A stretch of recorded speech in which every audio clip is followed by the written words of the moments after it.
I like stretching. We've had to stretch in this relationship. Car filming.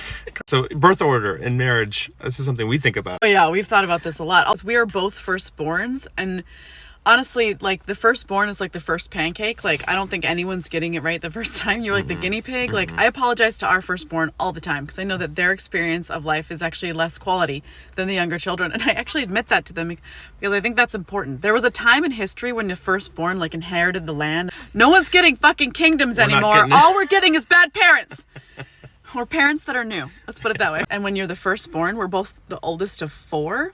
Like I was deeply parentified, and to a large extent, you have a huge age gap between you and your youngest sibling, and so you are much more like a parent to that sibling. And when you're the youngest, there's all these people to look up to and ask for help.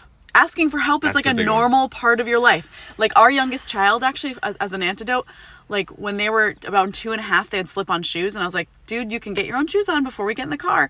So I'd leave the room, and I'd come back in, and his shoes were on. So we'd get in the car and go. A year later, my other kids were away to sleepover, and I'm like, all right, get your shoes on to my youngest child. And he goes, I can't. He was asking 3 older siblings to do it for him. Yeah, we shouldn't occur to us. The thing is, as a youngest child, you just grow up knowing here's all these people that can help me. And you grow up with that posture, which I actually think is beautiful. I'm not shaming youngest children. I think it's a skill and a beautiful gift that they have that. But when you're the oldest child, it's actually the complete opposite. Your point of not knowing how to ask for help. Keep stretching. Keep going. It's great. Yeah, we're bad at asking for help. We're only now even starting to try because we realize like how much we missed out on. But there also wasn't anyone to ask. We got married young. I look now at our younger siblings who are getting married and have kids and the support they have from our own parents. Yeah. I think our parents weren't available to do that. And that's not their fault. But like when you're the oldest, it just doesn't line up. Yeah, our parents are all retired now, which they weren't when our kids were little. But now that our younger siblings are having children, our parents are retired and they can be more helpful. I had this big brother philosophy towards life. And so we would butt heads a lot. And you were actually right way more often. You were much more practiced. But I was very unpracticed in taking feedback from somebody else and allowing that to influence me. And that is a huge aspect of marriage.